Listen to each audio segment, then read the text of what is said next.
บ่ได้ไปหาเพราะว่าอยากงานที่ท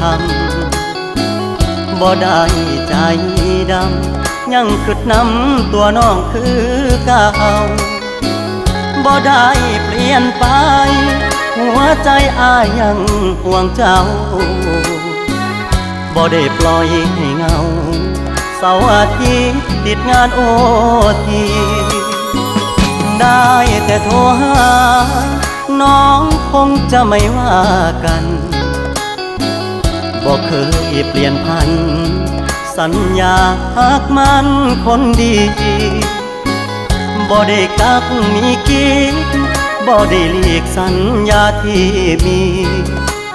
ย้อนงานยุ่งอีหลีคนดีอย่าเครียดอายเด้อ